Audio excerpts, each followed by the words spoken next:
You're listening to the Slow Ride Podcast.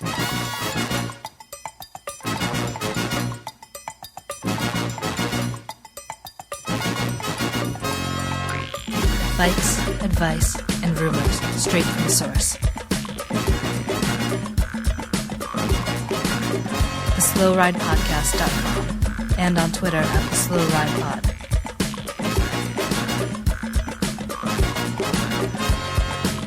Enjoy the ride.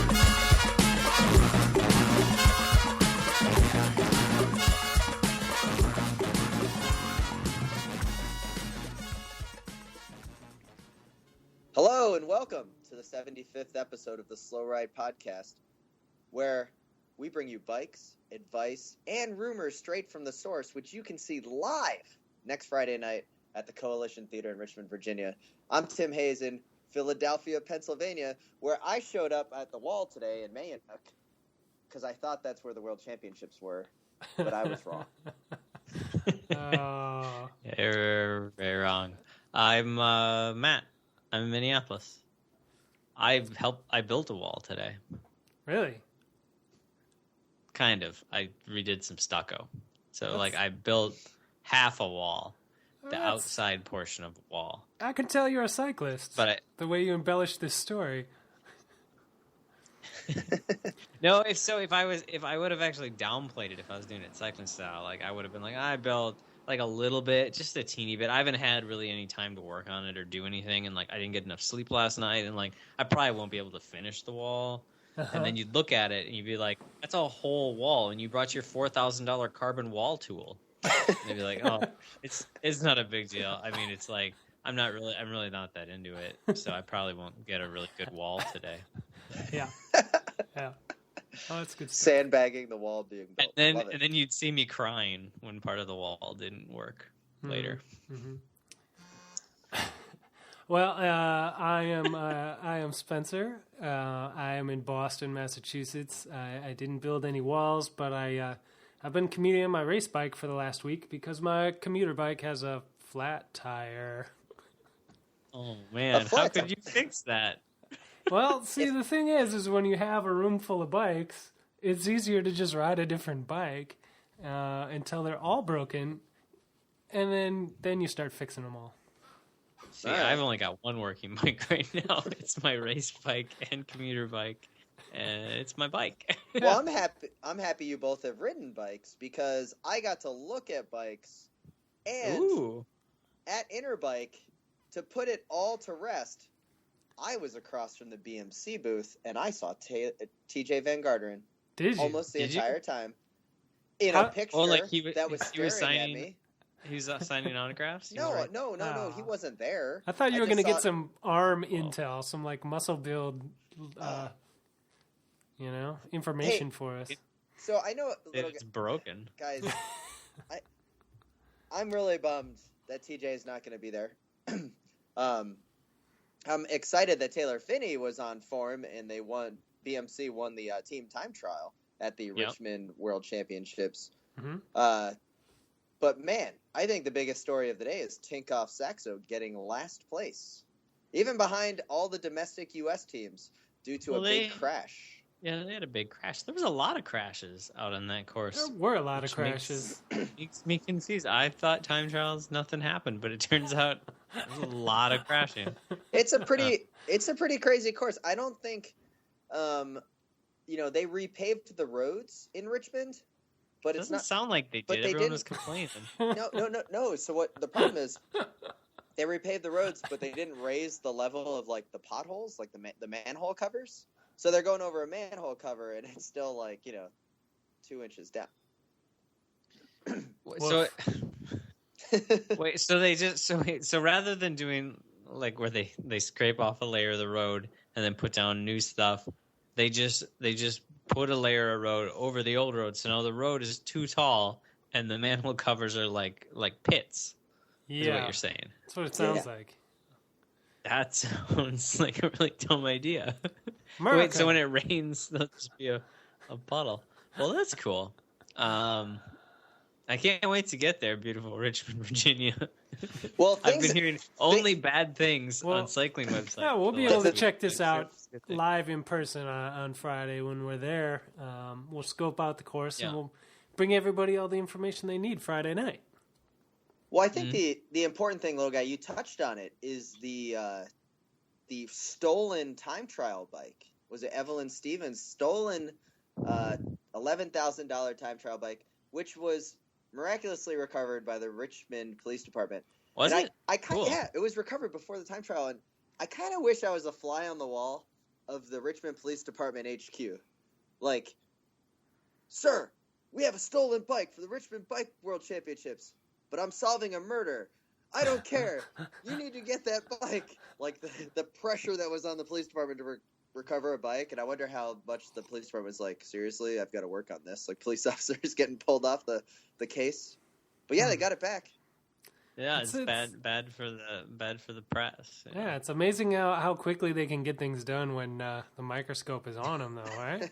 I know, that's what I'm saying. Yeah. Did you guys see, speaking of stolen bikes, you see how Simon Guerin's bike got stolen a few weeks ago? And it was a $19,000 bike, they said. And it turned up in a pawn shop in Spain for sale for $190. Well, we all know the pawn value of anything is not in any way. That is some steep depreciation, yeah. What are they riding? Scots on Orica? Yeah. Ouch, you know, ouch. and speaking of Orica, probably the saddest thing was that Sven Tuft is done for the season. He's not even going to do the individual time trial for Canada. I was really bummed to see that. You know what's okay about that, really, though, is that with the Worlds being in Richmond, he can just jump on a train and cruise back to Canada, no problem.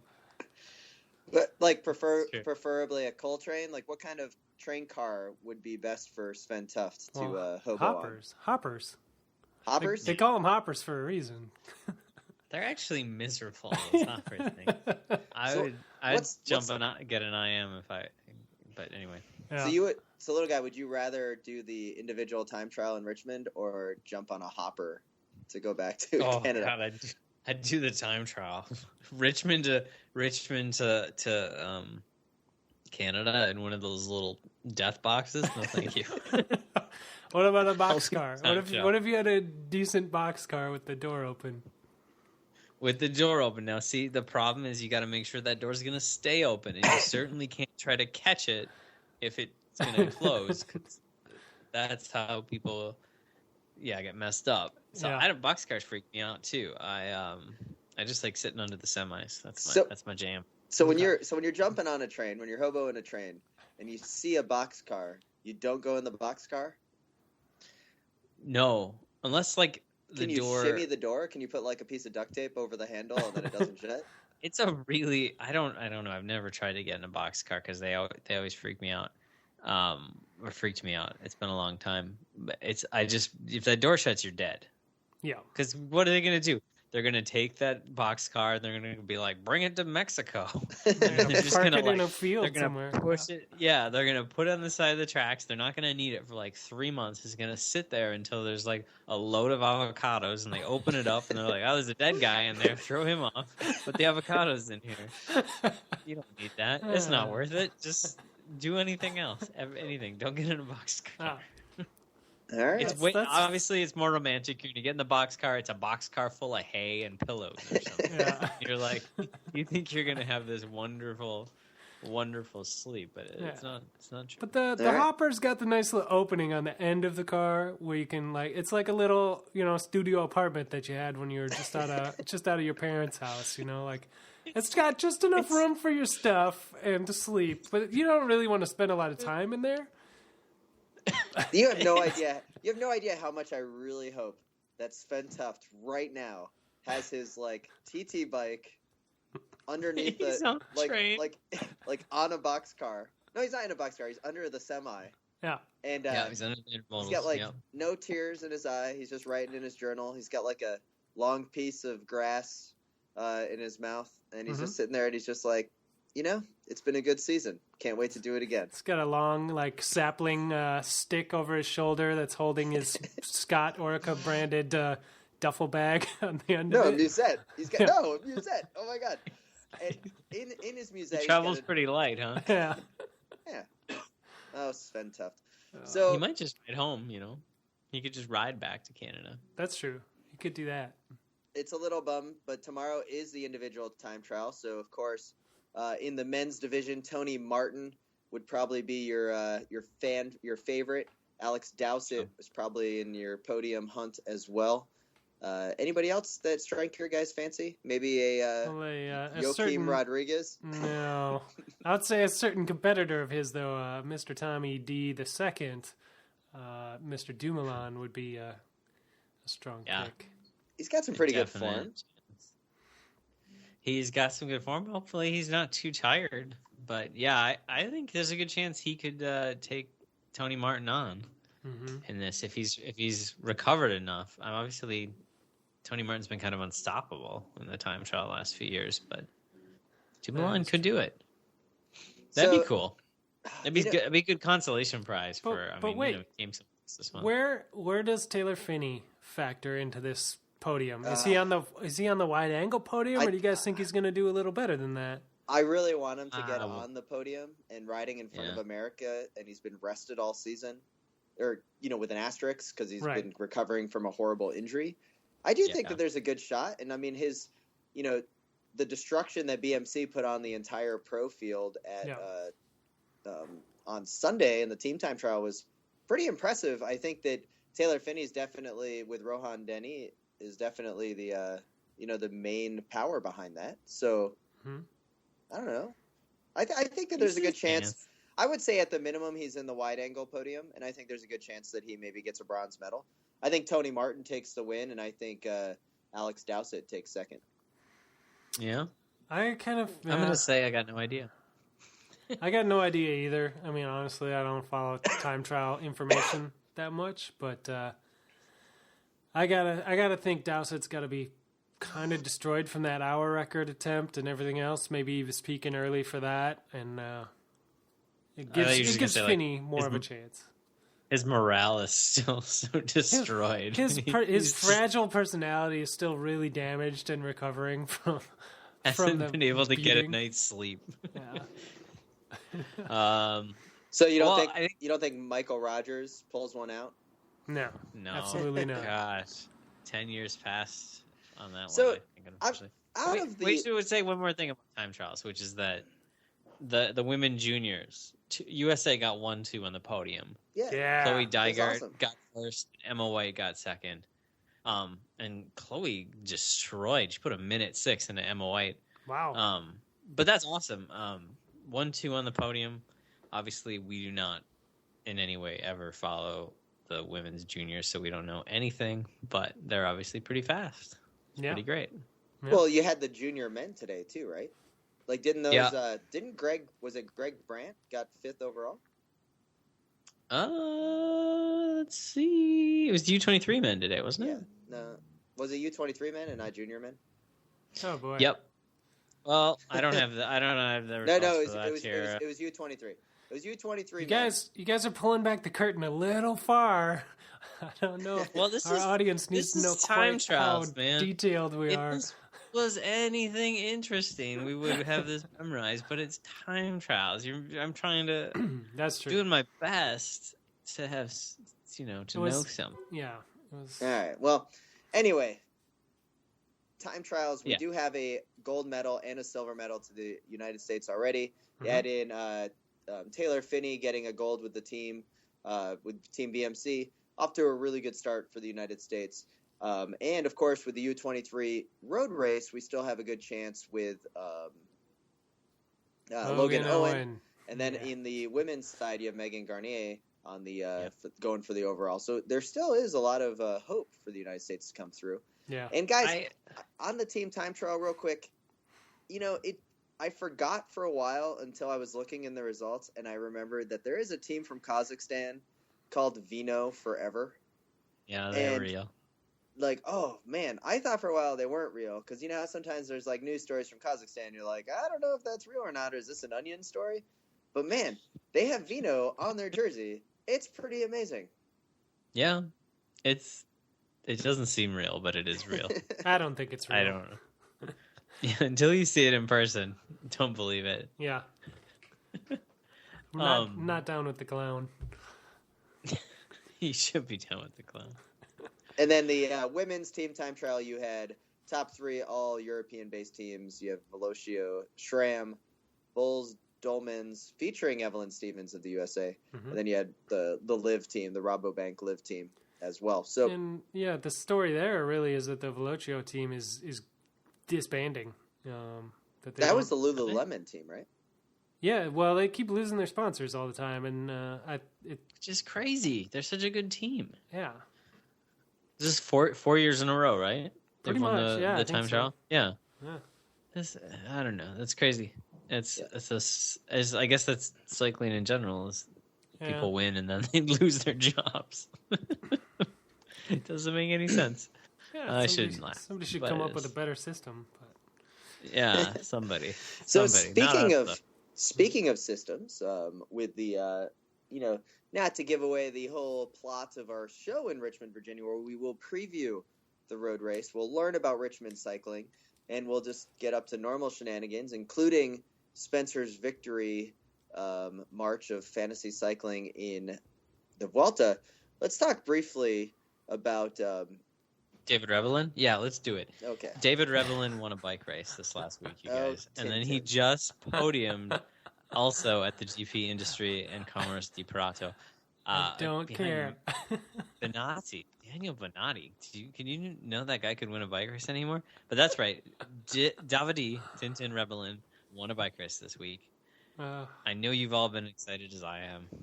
I think he should be on the Argentinian team for Worlds, but he's not. Because he's on the other national team that he's...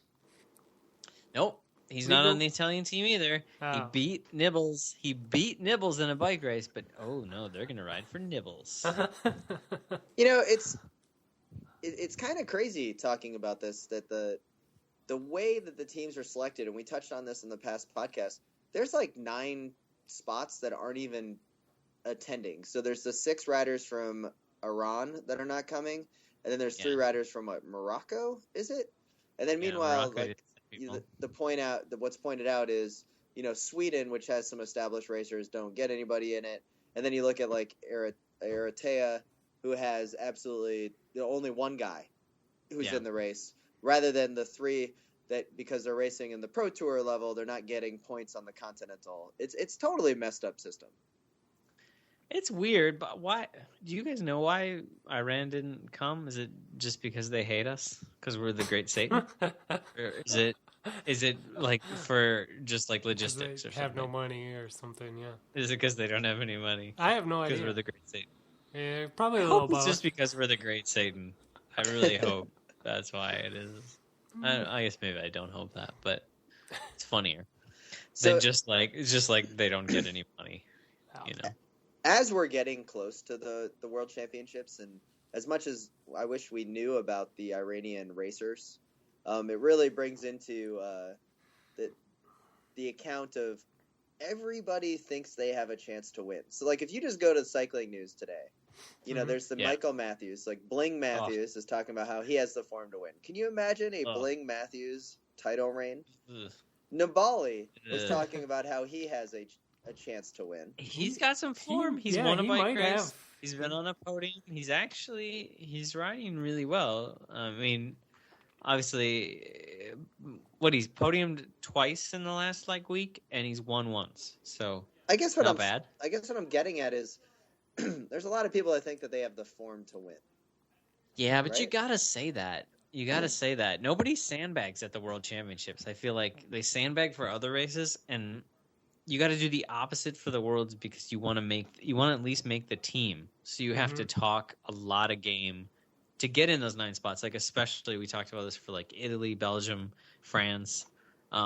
They've got so many riders to choose from. You have to talk a lot of game just to get your name in the list to maybe go, and then to get on the team. you've got to really, and then if you want to have any chance of playing a card during the race and not just like riding pace for the first hour, you've got to talk it up. You just got to, oh my God, you got to be like sending fake SRM data to the director, man. You know, oh, geez, 500 watts for 37 minutes. I think I should leave this one, you guys. I don't know. That's my right. take. They're all honing their mouse paint skills in the SRM files. I hope they're just like terribly doctoring it in Microsoft Paint, like how I doctor everything in Microsoft Paint. Yeah. And that's why Sven Tuft is going home, because he still uses like an iPhone 2. Probably. Yeah.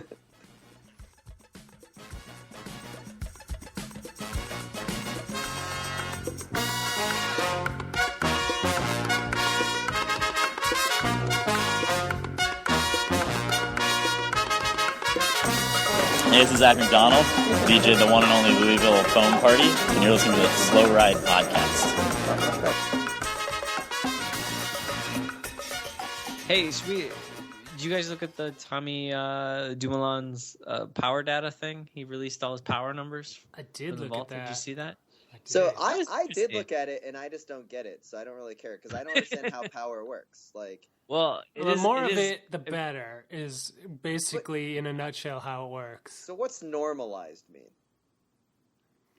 I think I'm gonna fuck this up, but I'm gonna let you take I this don't know.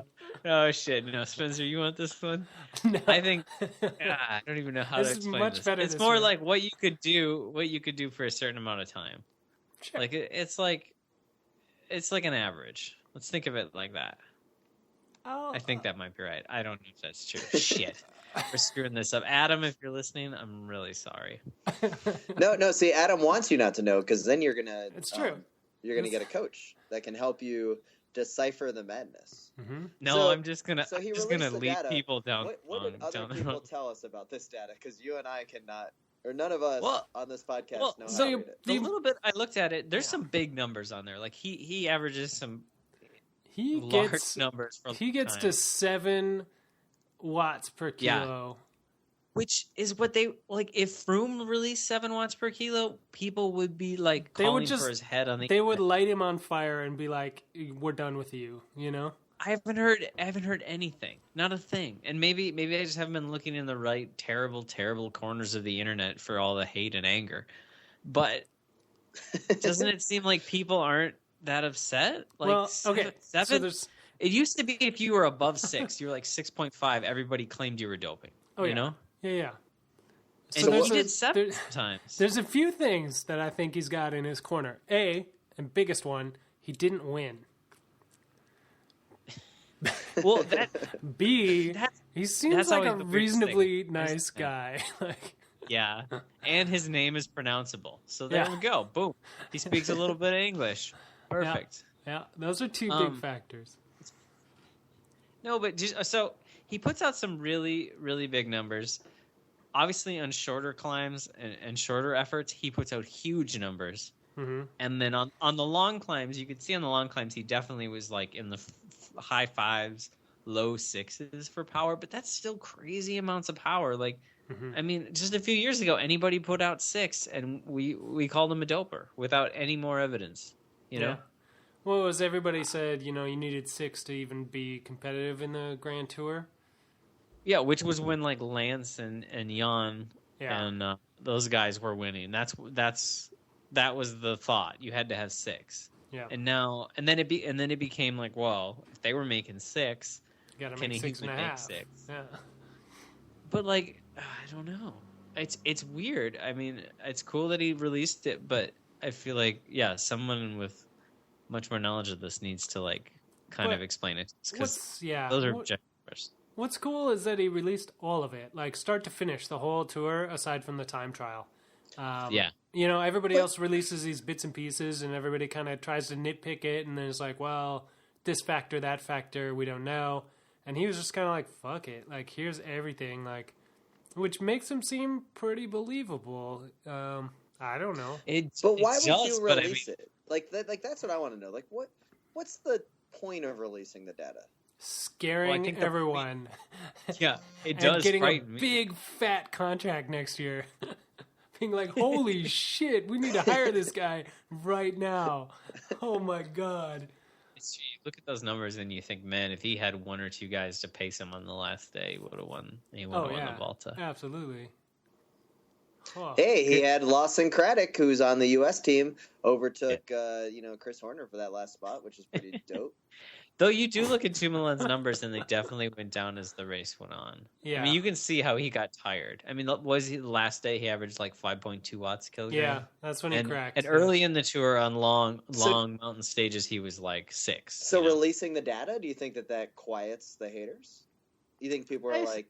I think that's the idea, but I don't know, because I don't know if anyone was questioning it. I guess it's just, it's good to be transparent in general, and or at least, we could say like it seems transparent better than like hiding it or people wondering what he did, or I don't know, maybe he was worried that Aru's numbers were going to come out and he wanted to have his numbers up first or something. Well, yeah, I mean, it's a preemptive strike, right? Like, who knows if the haters are going to come out or not, but I'm going to shut them down before they even have a chance to start a witch hunt. Like, well, there was a lot of talk of, he's a big man and he's getting up these climbs really well, which usually means people say that, which is code for I do not believe that guy, he's doping. yeah. That's the old, was, like, he's extraterrestrial. Yeah, and there was a lot of comparisons to Indorin. So it was sort of like kind of a spooky, we don't know, wow, we haven't seen a guy like a bigger time trialist who could just suddenly hang with these little mountain guys in a long time. It definitely has that feel to the conversation. I would like to believe him. I don't know. Who knows? I don't know any of these guys. We're gonna meet them at the Worlds. Maybe we can ask them, "Are you doping?" I think that's how you do it. Is that journalism? Yeah, probably. Okay, good. Okay. Hey, I've been working on my TMZ style, just like running up and yelling things at them and seeing if they react or punch me or something. So I was a little like I had a trial run of being a journalist this past week at Interbike, where I went up to the Stork booth and look, it's Jan Ulrich, and he was there all by himself, like no one around him. No one talking to him, just kind of standing there in a hat. And I'm like, so I like go up to go take a photo with Ulrich, right? Like, yeah. I'm like, oh man, I want to go see Jan Ulrich. Like, and the whole time I'm sitting there like, like, where, and then I like post the photo on the Twitters, and right away Sarah goes, man, he's looking really fit. Did you ask him what his favorite ice cream was? And that was like the question I've always wanted to ask Ulrich, like, what's your favorite flavor ice cream? But like I was so nervous I didn't. That's your question? Yeah, I would love to ask him that. Like, hey Jan, like, how's it going? Like, when you get home from the club, what kind of ice cream do you like to eat? I want to ask him if he still gets a free T-Mobile contract. Like T-Mobile, like for he life. was little guy. He was looking fit. You think he's gonna make a comeback? Maybe in like Grand Fondos, but like he was looking fit. Well, wait, who else did you meet? Because I saw you met him. You met Cadell. I met Cadell, which it was like you guys looked and exactly Cadell, the same. I ruined the chance to take a picture with him and have my hand on his shoulder. Like like the old put your hands on each other's shoulders and say hi. Like, I didn't want to do that because I didn't want him to yell at me. Because we've all seen the video of like someone trying to touch him on the shoulder when he was in the midst of winning the tour. Yeah, and like there was like rumors that he had like broken his collarbone for the 5th time during the tour. Yeah. And I mean, that was pretty cool. Cadell was nice. He's got the crazy dimple on his chin, but I don't know. Crazy dimple. 2 Tour de France champions in one day. It was, I was totally geeking out. It was fun. Yeah, that's good. So wait, did you ever? Now I requested pictures at the Rotor booth and Toon I and took various pictures. different things, and all you did was take pictures of like while they had obviously set up their demo booth, and then they had been like, okay, let's go get the product, and they all walked to go get the product, and you went in and took pictures. Yeah, that's pretty much how it went down. And I did that on purpose because I knew that there would be better pictures of it online at a later date than my crappy camera phone. So it was like... Right. So he's like doing you a tease. favor, little guy. Yeah. Oh, Because thanks. I would have like been taking a picture of the rotor group, and then it would have been like someone's shoe. I've been like, oh, that's not the derailleur. Like I don't know that type of stuff. It's just kind of there. Yeah. So Yeah. Okay. Thank you. I didn't know you were doing me a favor, but that's cool. I will say that the Thule had quite the booth and lots of cars outfitted with their full racks. Yeah. That was pretty cool. They had like They bring the van again? no, but they had like an Audi that was all racked out. Boo. Pretty cool. I think they had a BMW too, maybe. I don't know. It was pretty cool stuff. They didn't have a Saab, which you would hope for, being a Swedish company. Yeah. That would be pretty cool. If Um, they had should a be Saab. all That would have been pretty Can exciting. we talk about Cross Vegas though? Yeah, let's talk about Cross Vegas. Cross Vegas, obviously, I was lucky enough to be able to attend. To be honest, I think I'm kind of over Cross Vegas from a spectating standpoint there on the ground. I think I'd rather watch it on video. It's On the UCI channel? Good luck. it was fun. It was fun, like, being there. But, there's too many run-ups. There's a lot of flyovers. It's all grass. It's just not good enough to be a World Cup venue. Thanks for agreeing with me. Super weird because last week the story was 180 degrees different to me. I don't remember that. So all right. I think you Luckily, our listeners can But I go think back and download that episode. a lot- Episode 74. you guys are right. I mean, I don't know if it's up to the UCI to say no to a promoter that's worked a way around it. I don't agree to that. I mean, I guess they can say no, but there's probably just too much industry money invested in Cross Vegas that they've got to do it. But it's kind of a boring day in that, like, you're done working the show, you go out there, it's fun, but it's like a 20-minute drive from the strip, and it's just there in the grass, and it's just kind of and then it's really difficult to navigate because the way they've got the course set up and they've got all different VIP sections, it's hard to get from like regular Joeville to regular Joeville on the course, because since it's a World Cup race, it's like double taped all around, so it's not like you can like easily just go between some utility flags, then you're on the other side of the course. I mean, it's actually a secured event. Yeah. Yeah, they don't let people without a ticket in, and they don't. Yeah, you can't get to the good viewing sections because those are for VIPs. There's beers only allowed in certain areas, kind of things, like all kinds of weird rules. Let's talk about the beer. There is a lot of long faces. This is like cyclocross nerds. Like, we're talking craft beer, like, nerds, right? Like, when you think of cyclocross guy, you don't think of, I don't know, Michelob Ultra and Shock Top. Those were the only beers available. Yeah. And so people were It is pissed. Vegas. Do they have other beers in Vegas? Oh, but in the past they've had like Sierra Nevada. So obviously Lance Armstrong money that they were paying to Lance, they still have allocated to cycling. So they're like, oh, well, there's a World Cup. Let's just put Michelob Ultra on the course. And they obviously got a bunch of money. So good for the sponsors to hopefully break even, maybe make a little bit of coin for the World Cup. But yeah, Michelob Ultra and Shock Top, there's a lot of angry bike shop employees walking around there trying to swallow down some Mick Ultra. Interesting. But did you? I mean, but it's a 20-minute drive, but you all did a run out there, and then you had the Mick Ultra, so it was kind of like one of the Mick Ultra commercials, right? Yeah, that's pretty much it. It was like a Mick Ultra. Some golf. It's like a golf course too, so everybody felt right at home. Yeah, it's exactly it.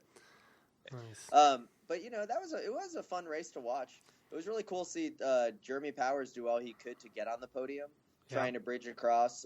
Great to see Sven Nys racing probably his last time in America. He's back. Are you guys excited for one more year of Sven being good? Because he was great. Yeah, he was awesome. It was so nice to see like a battle of the ages. Sven old enough to be Wout van Aert's dad. It's a crazy age difference. It is. Absolutely. There was some pretty amazing crashes of people trying to bunny hop one set of the stairs. I'm sure you saw it on the video. There's some good casing. And then let's be honest. The women's race was also a lot of fun to watch. It was much more tactical in that it was more pack ridden than the men's. The men's kind of broke apart a little bit, where there was like a group of 9 that finally got away that kind of made the race. Whereas the women's race, they were like all together for a while. Yeah. And that was fun. That was cool to see. And of course, it's cool to see Katarina Nash win. Yeah, I was pulling for Eva Lettner personally. I mean, it was still a fun race to watch, like even the women's. So overall, I'd say Cross Vegas was a success. The crowd seemed to be about the same size as in years past. I was just going to ask, watching the live feed, it looked smaller than in the past. Maybe like, I would say they're the same, but maybe if there was a count, it would be a little bit smaller. It definitely felt like it was busier by where the barriers were. Yeah. But along the course, like in the real outreaches of the soccer complex, there was a lot less like packs of people. Like the staircase where I'm usually at, last year there was a good two deep all the way around that little staircase, where this time it was like Cadell Evans kind of just hanging out by himself. No one wants to hang out with that guy. No, it was to the point that someone looks across there and is like, is that Cadell? And then everyone's like, I don't know. Why would he be hanging out over here? So nobody hangs out with Cadell because they think it can't be Cadell. So they don't want to go up to that guy that looks like Cadell. It just wasn't the VIP section. Makes sense. Hey, but on the plus side, there wasn't any beer being thrown. That's good. Pretty huge plus, I gotta say. I am impressed with the fans there, because I was ready to just feel really embarrassed again for America. Was that like they were policing it better, Tim, or do you think? I don't think we've just grown up a little bit. I don't think anyone wanted to waste that Michelob Ultra. I think they said like, well, okay, we threw Sierra Nevada last year. If we throw Michelob Ultra this year, what are they going to give us next year? Oh, you think they're worried that it's going to be like 3-2 next year? Yeah, like next year it's 3-2 or it's Keystone Light. Yeah. Nope. Michelob Ultra might already be 3-2, I guess. Basically, it's glorified. Little guy. So I went out last night for brunch, and you'll get a kick out of this. And Spencer, you're probably not going to care. You went out for brunch at night? What? What kind of weird schedule are you on? I know you've been working a lot. Brunch for dinner could be a thing, though. No, I was out for brunch. It was like 3:00 in the afternoon. Okay. And I go into brunch, and I'm wearing that Dome Home. I'm wearing that Dome Home shirt you got me. Yeah. And so this needs some explanation. I don't know anything about this shirt. So little guy got me a T-shirt that just says Dome Home, and it's got a picture of a dome home on it. A geodesic. Caitlin found it one day, and she came home, and she's like, "Look at this. This is for Tim." And I was like, "Oh my god, that's perfect. Good work." You guys are the biggest architecture nerds I know. Now, a lot of people may not know that I have an infatuation We're the only with ones, monorails and That's true too. and domes, homes. And so and architecture. I'm wearing this Dome Home shirt into the brunch place, Uh-huh. and the girl goes, "Oh, is that a yurt on your shirt?" Which is obviously not a yurt. And I'm like, wait, what? No, it's a Dome Home. It even says Dome Home. It doesn't even look like a yurt. And I know the best part is that it says Dome Home, just in case you didn't know. Are you gonna bring that shirt to? You gonna bring that shirt to Richmond? I think you should. Should I wear that on stage? Maybe I will. I think you should. Right. It's gonna be hot under those lights. You're gonna want to go with a short sleeve. So I'm real excited about our live show, guys. And if this episode of the podcast is anything like it's going to be amazing. Yeah. It's going to be like this, but better. But liver. More live. Liver. Way more live. Way So, more live. Are you guys ready to do this on Friday night at 10 p.m. at the Coalition Theater? I am ready. Are you ready? Tickets are going fast. They are. I hear they're going fast. I can count. It's scary, actually, how fast they're going. I'm a little nervous. It may be like a phone party where you're going to have to know the door guy. I may have to call up Bourbon from Louisville and have him work the door. Was that the guy at the door? Bourbon? That was his name. That was his name. That's good name. And Are you sure? Bourbon's quote of the night was, "Hey, there's some guy out here. He claims he's with a guy named Sven, and he doesn't want to stand in the line. Should we let in his group?" I was like, yes. Yes. Who was the guy? Who was the guy who had to act? Who went up to the door and was like, "I am with the Belgian Riders. Let us in now." Like, who is their? Who's It was just their manager. talker man? It was the manager that kept coming up to us at the door going like, "Hey, Sven needs more beer." And I was like, we can't "No, help Sven you. doesn't need more beer. You need more beer." And the bar is over there. I'm sure they have some Heineken. Yeah. And then they would go order Heineken, and they were all out. Yeah. And so what did they give him? Keystone Light. And they're like, "Welcome to America." He's down the light, and he's only been back once since. Yep. We might have to find a way to get Keystone Light sponsorship of the Slow Ride podcast. We'll see what we can do. That'd be nice. I mean, they probably don't have a lot of people beating on their door for sponsorships, right? Probably Yeah. not. I don't know if. Yeah. So, Anyway. so we got a few tickets left. The seating is limited in the Coalition Theater, so there's a maximum booze. number. They do have booze. Tickets for only $5. So if you were planning on standing in line and getting one at the door, it's 50-50 shot right now. Some would say 80-20.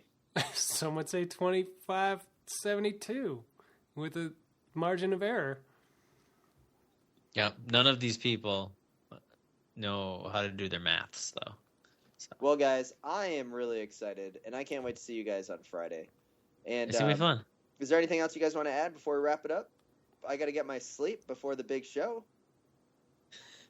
You're gonna sleep from now till then. You're gonna be like in a cocoon until we get on the stage, and we're gonna unwrap you, and you're gonna be like a beautiful butterfly That's there on stage. Well, Tim, what else are you doing in Philly while you're there? Are you going to see any sights? You going to go see the Liberty Bell? No, not going to see the Liberty. I'm getting ready for the Pope. The Pope's coming. Oh, and so Is he coming to Philly? The whole town yeah, is he's freaking going out. to Philly. He's going to Philly. And Oh, I got off the plane, and there was one of the there's like volunteers downstairs with all shirts saying like Philly welcomes the Pope, because there's a lot of people coming here to see the Pope. why is he going to Philly? He's hitting Philly, and then he's going to hit New York City. Philly needs some Okay. help. Philly needs a little love, little guy. I've never been to Philly. Where would you I rather he go, spent- little guy? Like Red Wing, Minnesota? That needs Red some Wing's help nice too. this time of year with the fall colors and all. It'd be pretty nice. I don't know if he's into fall colors. So What if he went to like a Wednesday night cyclocross race in Aquila Park? that He would could. be great. He would not even bless that course. That is. That He is- would. Oh man, it was so hilly last week and so slippery. I brought the wrong tires. Have you done any It was a weekend disaster. cross races, little guy? Are there weekend I don't think cross they've started races? yet. Because I've done No. only weekend cross races and they're awesome. And Gloucester's next weekend and that's awesome. But I'm gonna miss it because I'm gonna be in Richmond with you nerds. Well, I'm gonna miss Metalcross next weekend, which is the first weekend race of the year up here, and they put on a really good weekend of racing, They and do. I'm gonna miss that. So They to hang do. out with you nerds too. So no, I have not done a weekend race. I'm not gonna do a weekend race until I go to the Trek Cross Cup. Hey Spencer, I'd love to hear more about your single speed exploits, but guys, we didn't even talk about Gregory Rast tweeting the Slow Ride podcast, asking if he could get a VIP receipt for being the special guest. Well, I didn't yeah. actually I mean, see that. That's, but yeah, that's Yes, all of wrapped course. up. I mean, that deal is done. That guy's he's gonna be there. At Gregory Rast, of course you're going to get a receipt. Mhm. So he may be there. Why wouldn't you get a ticket? we're giving out receipts left and right. You might be able to get on the list. No, that's cool. I hope Rast comes. That'd be really cool. I'd be so embarrassed. You'd be embarrassed. No, I'd be so Okay, embarrassed. I'd be like, "What's your favorite flavor of ice cream?" I'm sure. I bet he's like strawberry. I wonder maybe he knows what Jan's favorite is, and you could find Yeah. out through proxy. He's like, that's what we used to talk about in the Peloton together. Ice cream flavors. Yeah, he's a chunky monkey kind of guy. I think Jan's probably a chunky monkey. Hey guys, we just got a tweet from Crosshairs. He says, "Bros, we alone have 5 people paid, ready to go to the show. Less drama, God. more bike talking." All right. All right. So They're going to a different show then, huh? brutal little guy. Alrighty, dudes. With that, Wait, we'd Can I say one more thing? Just one more thing. On eBay right now, I just want everyone to know. I want somebody that listens to our podcast listeners buy this. Especially, I want Spencer to buy this, but I don't think he will. There are carbon fiber bar ends that say BMW on them. Really? Just think about that. Bar ends, little nice little mountain bike bar ends that say BMW. Carbon fiber. I don't want them in my life, but I want somebody I know to have these because they're just the dumbest things that have ever been created. Tweet the link for us, though, guy, because we'll find the person to buy those. Do people still use bar ends in mountain bike racing though? No, they don't. But if you're building up a vintage ride that you can park anywhere, $24 and $3 shipping. That's the deal. Anyway. Well, everybody, we'd like to thank you for listening to the Slow Ride podcast. We'll see you next week on Friday at 10 p.m. at the Coalition Theater in Richmond, Virginia That's this for the week, World Jim. Championships. That's And this week. Get excited. Get pumped. Woo! And guys, most exclusively, we'd like to thank BK1 of Rhymesters Entertainment for our intro and outro music. And, Yes, indeed. And if you see us in Richmond, Virginia, wave at us. Let us know Say you hi. see us. Say hi. Yeah. Because you don't want to be that guy. You don't. No. We'll call you out. No. That's right. We will. If I can remember who you are, I'll call you up.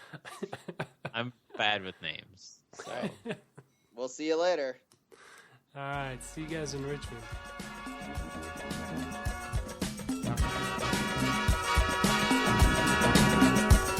The Slow Ride Podcast. Bikes, advice, and rumors straight from the source. TheSlowRidePodcast.com and on Twitter at TheSlowRidePod.